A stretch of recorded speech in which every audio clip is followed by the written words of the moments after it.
Mheshimiwa Jaji Faustin Kiwero, jaji wa mahakama ya rufani, Mheshimiwa Jaji Mustafa Siani, jaji kiongozi, Mheshimiwa Jaji Imani Abud Hamidi wa mahakama ya kuu, Mheshimiwa Jaji Julian Masabu, jaji mfawidhi mahakama kuu ya Tanzania kanda ya Dodoma, ndugu Leonard Magacha mtendaji mkuu. Nimeona pia hapa manaibu wasajili wakiongozwa na msajili mkuu, lakini pia msajili wa mahakama ya rufani, msajili wa mahakama kuu ambaye ndiye alikuwa mwongozaji wa shughuli hii, na mheshimiwa mahakimu na wote mliopo. Lakini nitambue uwepo wa viongozi wetu wa dini, wote mliotenga muda wenu kuja kujumuika na sisi. Mmefanya jambo jema sana. Mwenyezi Mungu aendelee kuwabariki kwa huduma hii muhimu mnayoenda kufanya mnaendelea kuifanya katika taifa letu. Mimi najua kwa mujibu wa ibara ya 19 ambayo inatambua shughuli za dini na madhehebu ya dini, ibara ndogo ya 3 inatoa majukumu kwenu kwamba ninyi katika kutekeleza wajibu wenu mtapaswa kuzingatia maadili, usalama wa jamii, maadili ya jamii, amani katika jamii na umoja wa kitaifa. Kwa hiyo mna mchango mkubwa sana mnapotenga muda wenu kujumuika na sisi kwenye tukio kama hili. Sisi kwetu ni faraja sana. Tunajua umekuwa na ratiba ya kuwafunda hawa waheshimiwa mahakimu wapya na mtaendelea kuwafunda. Mungu awabariki sana kwa hilo jukumu kubwa mnalolifanya, ambao kwa namna hiyo mnachangia kuwepo kwa amani katika taifa hili na ustawi na maendeleo ya taifa. Ninyi ambao mmeapishwa leo kwa kiapo, hamkuwa hapa mbele yangu mimi, mlikuwa mnaapa kwa Mwenyezi Mungu. Nimeona mkiwa mmebeba hivyo vitabu vitakatifu. Wengine walishikilia Biblia, wengine walishikilia Qurani tukufu. Hapa nimetumia muda mwingi hapa naangalia hii kitendea kazi changu, nilikuwa naangalia mafungu yale yakanikosa.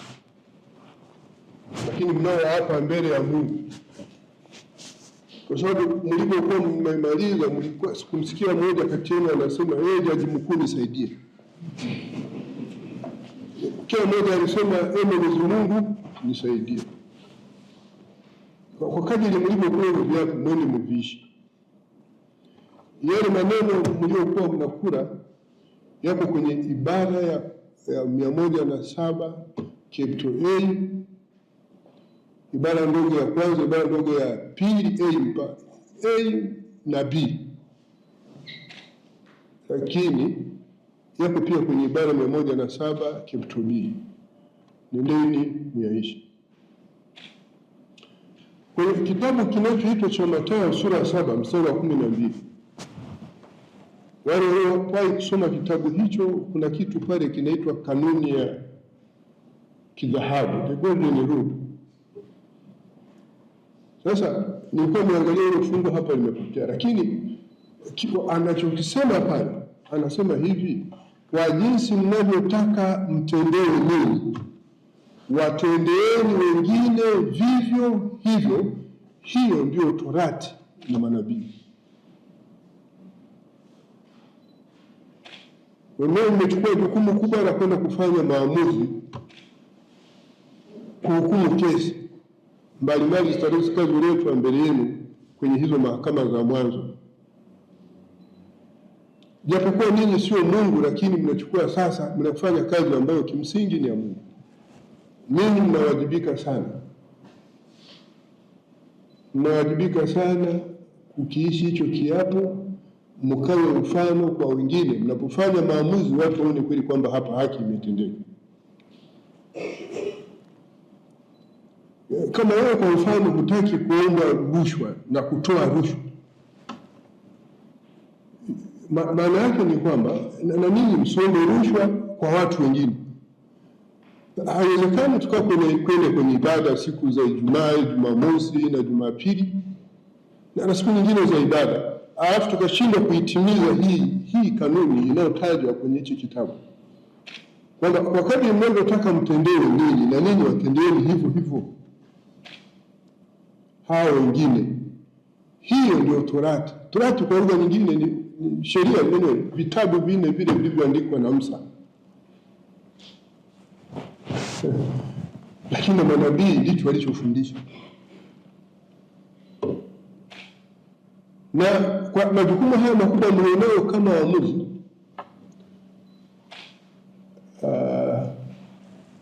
ninyi, moja ya sifa yenu inapaswa muwe wanyenyekevu sana.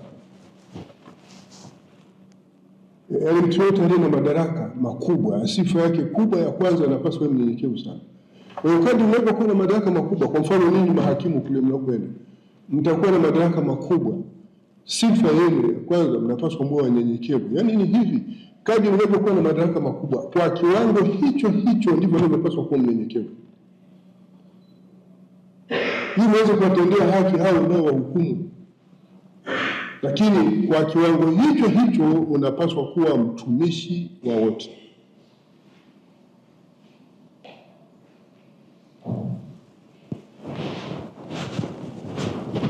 Kwa hiyo maana watu watakuja kwenu, ninyi kama mahakama ni sehemu ya serikali, na serikali tunawajibika kwa wananchi kwa mujibu wa ibara ya 8 ya katiba. Msije huko mkasema sisi ni watu wakubwa. Hizo ndizo sifa za watu wakubwa.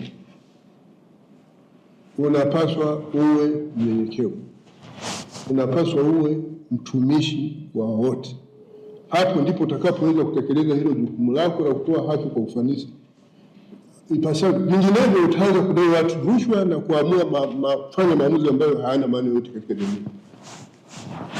Na wananchi wa Tanzania sasa wanauelewa.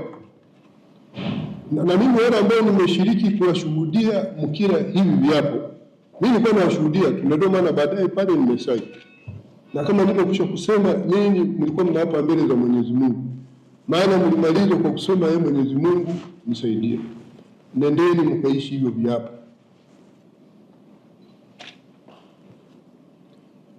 Na wanaotupima na kutuangalia ni wananchi wenyewe. Sisi ambao tuna jukumu la kuamua, tunapaswa tuwe mfano katika jamii, tunawajibika zaidi. Kwa hiyo wale watakao kiuka maadili yetu ya viapo vyetu na utumishi wa mahakama na serikali na sheria za nchi hii, tutawajibika, na tutawajibika huko pia mahakamani. Hatutasubiri mpaka sijui ufanyeje, hapana, tutakuwajibisha tu mahakamani. Hii akili ya kusema kwamba hao tusiwalete mahakamani kwa sababu tunaharibu sifa za mahakama, watu wakiwa wanakula rushwa ndio tunaharibu sifa za mahakama zaidi. Huyu anayeomba rushwa akikamatwa naye apelekwe mahakamani, na ndipo wananchi watajua kwamba wako serious. Hatuwezi kuwa tunawaapisha hapa. Leo tumekuwa na kazi tangu asubuhi, alafu tunatenga muda kuja kuwaapisha. Mnaomba kazi nini? Mnaangaika kupata hizo kazi, alafu tukaleta hapa, alafu nini ndio mnaanza kula rushwa kwa wananchi mpaka waichukie serikali. Na zungumza haya maneno nikijua ninyi mahakimu, asilimia kubwa ya mashauri ya mahakama ya Tanzania yapata 70% ni yale ya mahakama za mwanzo. Kwa hiyo mna mchango mkubwa sana. Nendeni mkafanye kazi kwa uadilifu. Hii habari ya kusema sisi tukiwapeleka mahakamani sifa ya mahakama itaharibika. Sifa ya mahakama inaharibika pale tu tunapokula rushwa. Na hivyo ndivyo itakavyokuwa. Yaani kwa akili zenu ninyi mmekaa hapo alafu mnakaa mnasema unaajiriwa, yaani unajua kuja kula rushwa kwa mahakamani na kuishi kule kama Mungu fulani hivi. Halafu hao viongozi wa dini, nimeona mashehe pale, nimeona wachungaji, nimeona wanatenga muda wao, wana mambo makubwa sana ya kutulea sisi kiroho. Yale mambo yaliyoandikwa pale ni wasomee ibara 10 ibara ndogo ya 3. Kwa mfano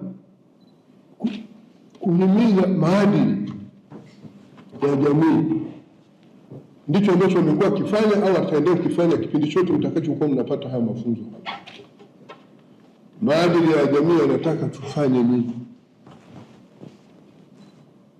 Mnachokifanya ninyi mahakimu kina mchango mkubwa sana katika kudumisha pia amani katika jamii. Na kule vijijini mnapoenda ninyi ni watu mnaheshimika, mkaishi hiyo heshima. Nendeni kaishi hiyo heshima. Hii habari ya kujificha kwenye makoti na suti, utakuwa umevaa ile koti na suti lako na tai, sijui unafanya vitu gani, lakini watu wanakuona kwamba huyu jamaa pamoja na suti yake hii hapa hakuna kitu. Tunataka mtu akikuona, mwananchi wa kawaida, awe wa kwanza kukutetea, hata kama unaenda kwa mguu huko, angalau akufaki nyuma kukulinda hata usalama wako. Watu wengine wasije, kwa sababu wewe ni mtu wa maana. Lakini mkichukua nafasi hizi kwamba mnaenda kuchuma, sijui mlilipa school fees wakati mnasoma, sijui mnataka kurudisha vitu gani,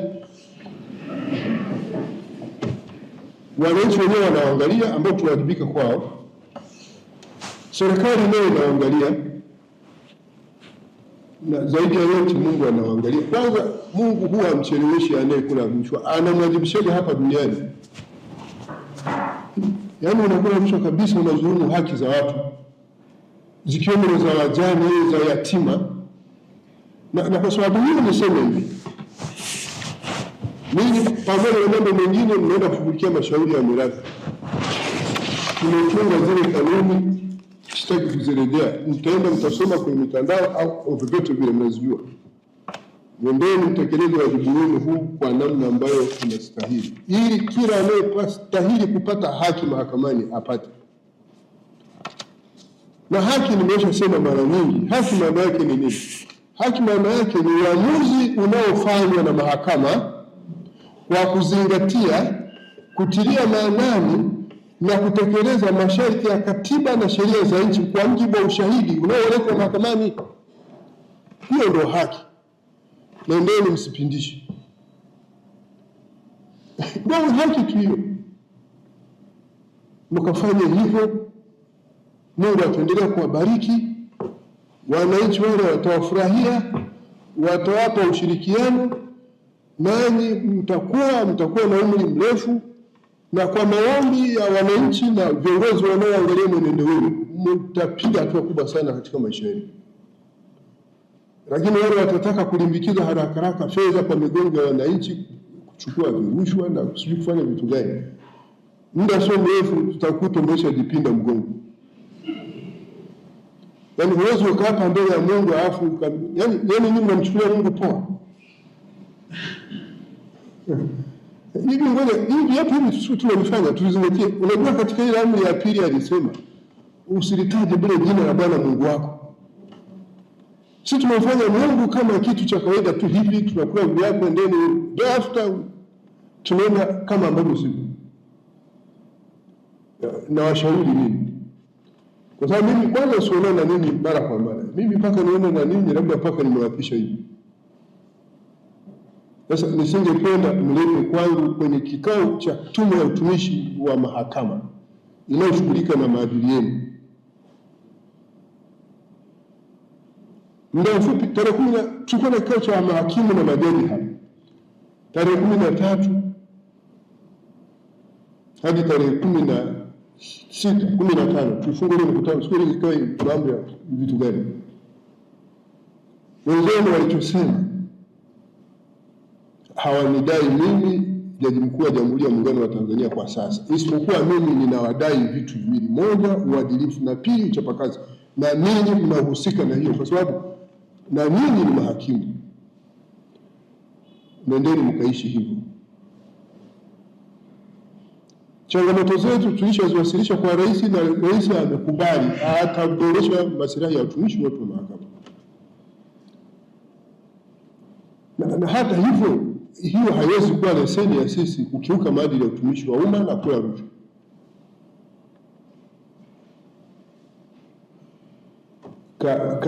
Kazingatia hicho ninachosema. Na lingine ambalo ningependa kusema,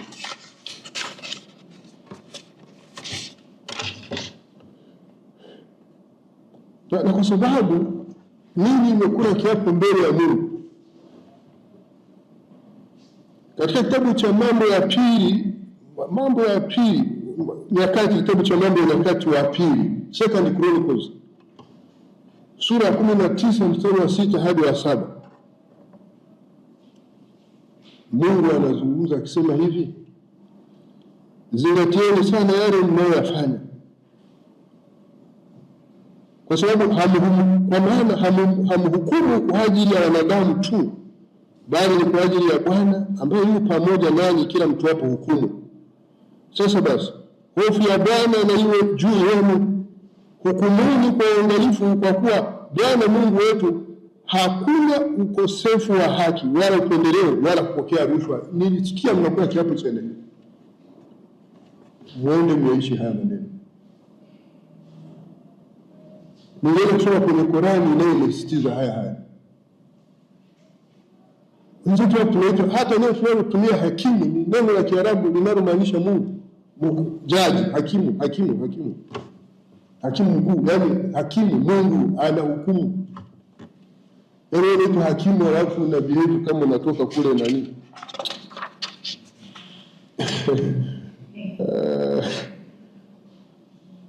Sasa lakini lingine ni kwamba tunaenda kufanya kazi na watu ambao hawajui sheria vijijini kule kwenye mahakama za mwanzo, na wakati fulani hata kama tumeruhusu mawakili waende, mawakili wengi hawajaanza kwenda. So katika ile lugha hawajui zile sheria. Sasa nini, hampaswi kufungwa na masharti ya kiufundi kupita kiasi hata muweze kufanya haki isitendeke. Kuna maelekezo ya kikatiba pale kwenye ibara 107 sabato 2 msije mkasema sasa hawa jamaa hawajui. Kwa mfano mtu amepangiwa kule Bukoba, amepangiwa kule Kigoma, alafu akasema eti sasa hawa jamaa hawajui. Mungu atakuwa anaangalia na sisi wenyewe tutakuwa tunaangalia. Msiende mkafungwa na masharti ya kiufundi kupita kiasi hata kusababisha watu wasiojua sheria, watu wa Mungu wale wakakosa haki wakati ndio ilikuwa stahili yao. Hayo ni maelekezo ya katiba, sio maelekezo yangu.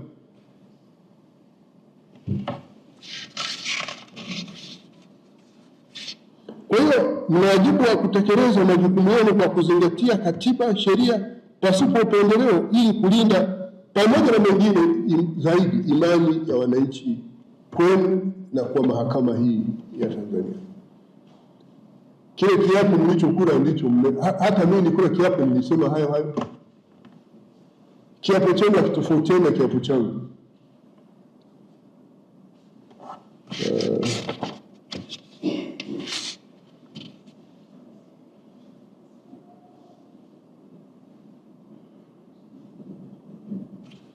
Kwenye Qur'ani tukufu sura ya 2 aya 188 inasema hivi: wala msiliane mali zenu kwa batili kinyume cha haki na kuzipeleka kwa mahakimu ili mpate kula sehemu ya mali ya watu kwa dhambi na hali mnajua. Sasa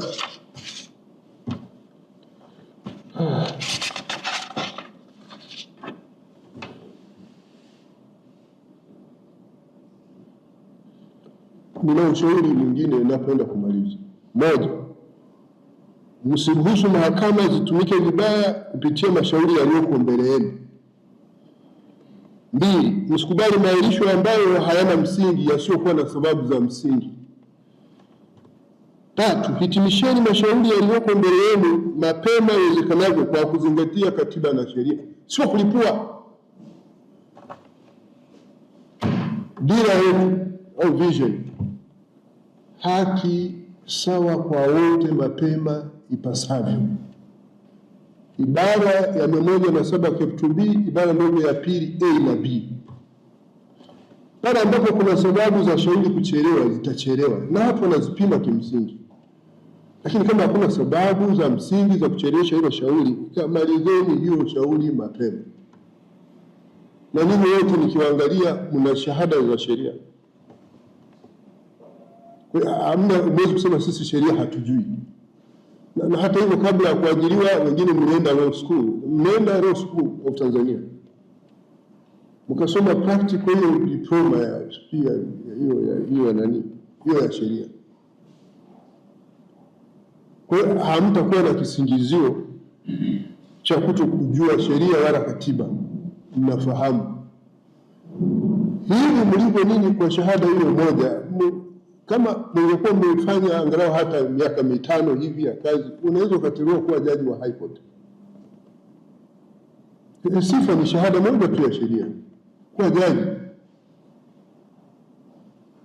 Hamwezi kukwenda mkabihevu kana kwamba nini hamjui sheria. Tutakuwa tunawaangalia kama mnatenda sawasawa na sheria na katiba au mnatumia madaraka hayo vibaya. Na Rais Samia, Rais wa Jamhuri ya Muungano wa Tanzania, tarehe 2 mwezi wa 2 mwaka huu, pamoja na mwingine, alituhimiza na kuelekeza tusitumie vibaya uhuru wa mahakama kuwa kificho cha uzembe na rushwa na ukiukaji wa maadili. Unaambiwa kufanya kazi, unasema wananiingilia huru gani? Wewe huko huru Sorowe, ukiuki katiba na sheria. Unafanya kazi zako kwa kuzingatia katiba na sheria na maadili ya utumishi wa mahakama. Ukisha kiuka tu yale maadili, ukisha kiuka katiba na sheria, uhuru pale umeshakuwa compromise. Wewe mlifahamu heshima, uhuru na mamlaka ya mahakama vimelindwa sana kwenye katiba, mpaka vikataja kwenye ibara 30, ibara ndogo ya pili D. Na ninyi nendeni mkaiishi hiyo heshima kwa kuenenda kama watu mnaostahili hiyo heshima. Halafu rekodini ushahidi ule, chukueni kumbuku, kaandikeni. Mtu anatoa ushahidi tena wa maana sana, wewe uandiki, maana yake ni nini? Tunajenga mfumo wa kurekodi hizi kumbukumbu kwa kutumia hii teknolojia ya artificial intelligence. Ule mfumo utakapokuwa umekamilika, umeanza kutumika, na utatusaidia sana kudhibiti vitendo vya nini. Unachokisema pale mahakamani, shahidi anachokisema kinakuwa recorded automatically. Ile real time transcription and translation.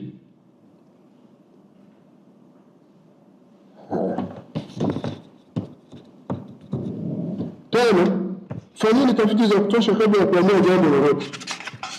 Kujiridhisha, kwa sababu wewe ndio unaenda kufanya maamuzi.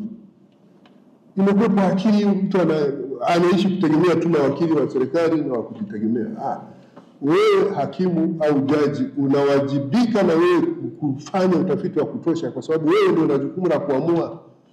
Wale wanakuja pale mahakamani kukusaidia.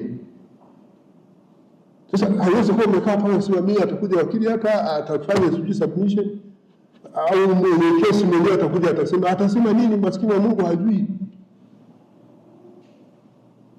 Lazima tufanye maamuzi ambayo ni well informed decision. Hiyo ufanye well informed decision ambayo pamoja na mwingine inatupunguzia malalamiko dhidi yetu. Wakati fulani inazuia na rufaa zisizokuwa za lazima. Unapaswa wewe umejiridhisha, umesoma na unaelewa hivyo vitu. Na mwingine anaenda kuambieni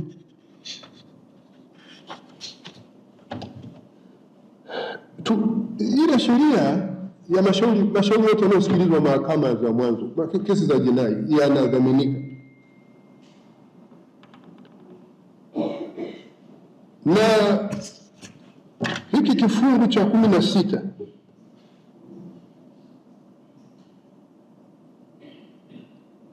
hii ni shedo kwenye ile The Magistrates Court Act.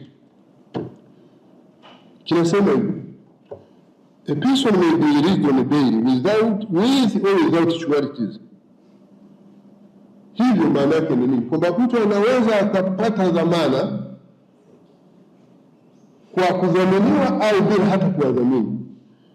Na ndio maana tulishafanya maamuzi hapa ni kwamba makosa yote yanayosikilizwa mahakama za mwanzo, makosa ya jinai, watu wapewe dhamana.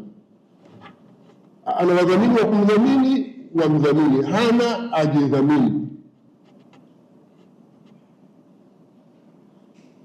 Sasa tumefanya vizuri kwenye eneo hilo, na nini msiende mkasema mnaenda kuinvent vitu vingine vipya. mwendeleze hapo. Na sisi utaratibu wetu ni kwamba ukimpeleka mtuhumiwa wa makosa haya jinai na mahakama ya mwanzo huko gerezani bila sababu za msingi, wewe tutashughulika na wewe. So kile kilikuwa ni kichaka kikubwa cha rushwa na matumizi mabaya ya madaraka. Watu wanauza mpaka hata kule Usukumani ng'ombe 10 ili upate dhamana. Ule uamuzi umekuwa ni ilifu kubwa sana kwa wananchi.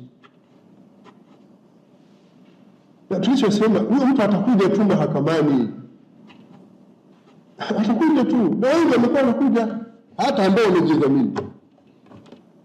Waliotunga sheria hii sio sisi, ni bunge lenyewe lilitunga hii sheria. Tuende tusifanye tukaanzisha vitu vipya tukasema sisi ni majaji wapya, sisi tumetoka mahakimu wapya, tumetoka wapi? Kwa hiyo tunaelewa vizuri. Kwa hivyo katika mahakama hizo mwanzo mtu anaweza kuachiwa kwa dhamana akiwa na au bila hata mdhamini kwa kujidhamini mwenyewe. Na jitihada zilizochukuliwa zimeonyesha kuondosha mahabusu wote wa mahakama za mwanzo katika magereza yote nchini na kuleta unafuu mkubwa.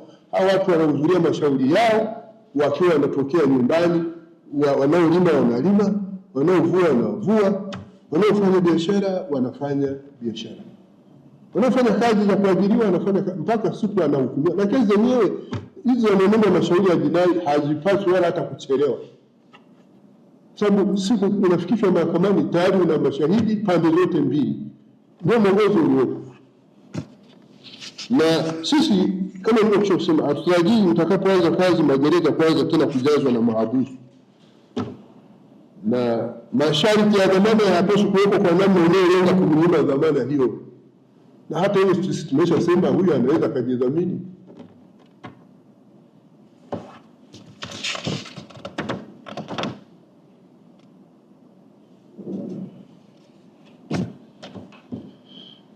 Sasa mapema nilizungumza juu ya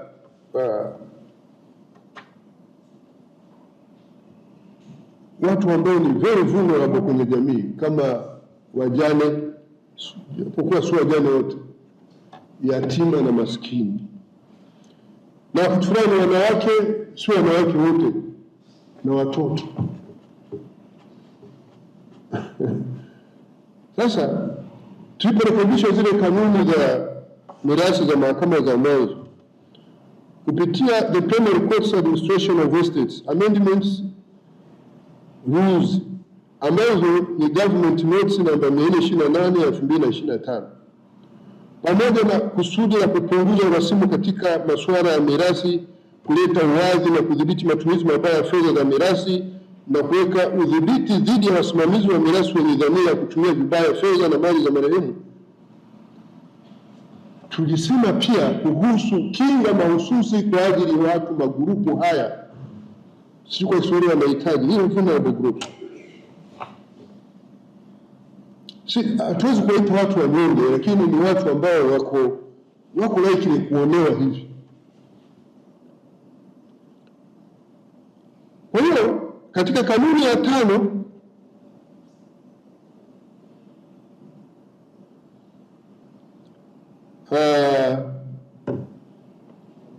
katika hiki kinachoitwa the legislature and application of laws, practice and procedure in cases involving vulnerable groups rules. Ni Kiswahili tumetunga kanuni hapa ambazo ni Government Notice namba 110 za mwaka 2019. Tumeweka mwongozo namna ya kusimamia mashauri haya yanayohusu watu ambao ni hatuwezi kuwaita dhaifu au wanyonge, lakini ni watu ambao wako likely kuonewa kwa sababu ya hali yao. Ni yatima, pengine hana mtetezi, ni mjane, hana mtetezi, watu wote wanamwangalia pale, ni watoto, ni wanawake. Katika jamii nyingine bado wanawake kama wanapuuzwa vile, japo hatupaswi kufanya hivyo. Sasa hii kanuni kwa ile lugha ya jamaa inasema hivi: the presiding judge or magistrate of a case involving a person from a vulnerable group shall at all stages of the case, including admission, hearing and determination, give such case a priority over all other cases.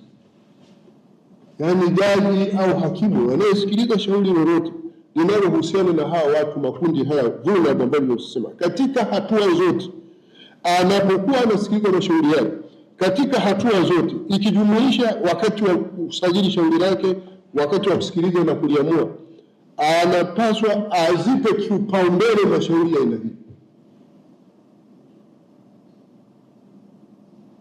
Na sisi tunafanya hivyo. Hata kabla ya kuja hapa tulikuwa kwenye mkutano mwingine. Katika vikao vinavyoendelea sasa vya mahakama ya rufani, tulikuwa na mashauri 68 ya mirathi, huku mahakama ya rufani yaliyokuwa yameiva kwa ajili ya kusikilizwa tumeyapanga yote yanasikilizwa kwenye hiki kikao kilichoanza tarehe 6 mwezi wa pili na kitakachomalizika tarehe 6 mwezi wa 3. Hawa watu hata kwenye vitabu vitakatifu walikuwa na ulinzi maalum, na sisi tumeiga hivyo hivyo. Lakini kwenye kikao kinachokuja cha mahakama ya rufani kitakachoanza mwezi wa 4, pamoja na mashauri mengine tuliyokusudia kupanga pale, mashauri ya migogoro ya ndoa na talaka, nayo yote yaliyokwisha kuiva tutayapanga hapa. Tunazungumza mahakama ya rufani, nayo yakasikilizwe. Sasa kuna mashauri ya mengine mengi tumezungumza huku hapa sana. Nini ambao ni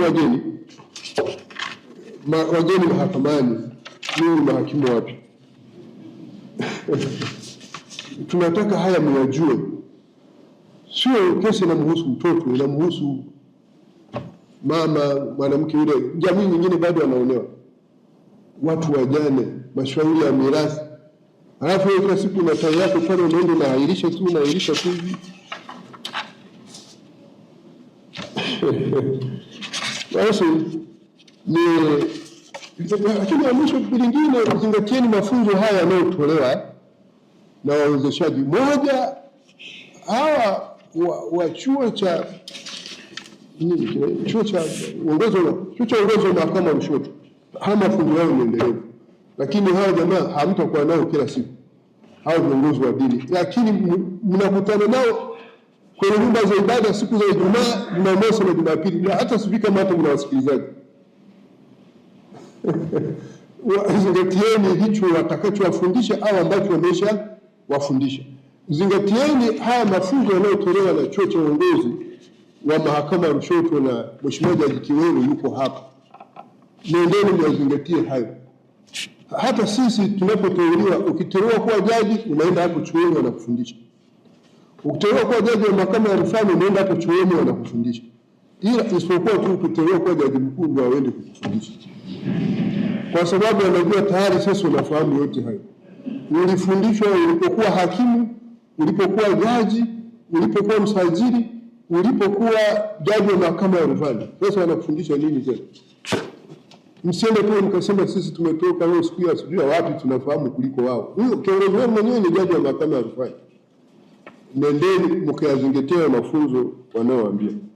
Na ukiyapuuza, utakapoanza kufanya maamuzi ya ovyo, tutajua huyu jamaa hatusaidii, tutakuadhibisha.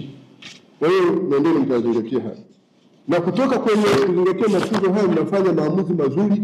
Wengine mtapanda haraka kuja kuwa wasaidizi wa majaji, wengine mtaenda mahakama za wilaya, mahakama ya mkoa tunayokusudia kuianzisha, wengine mtakuwa majaji no sooner than later.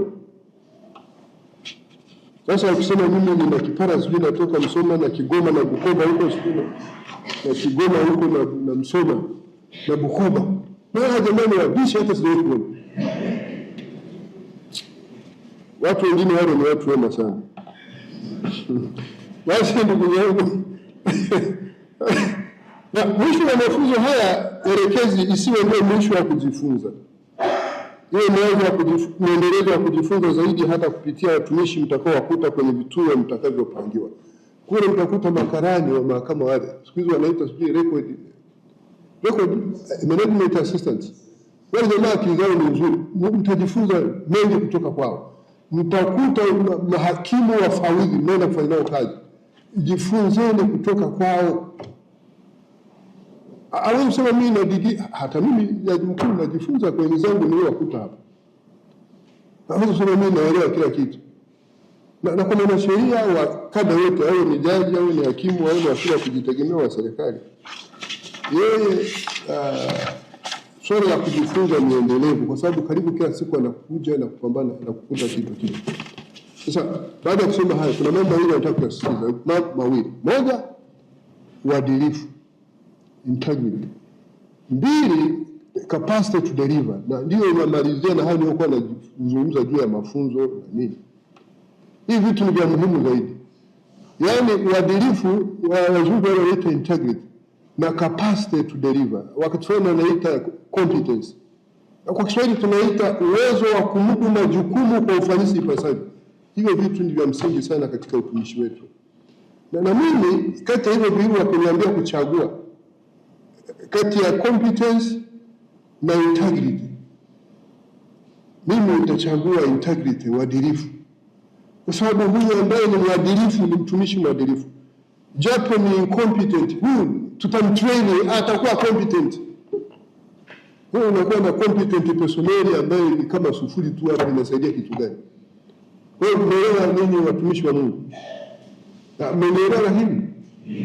Mimi si watumishi wa Mungu.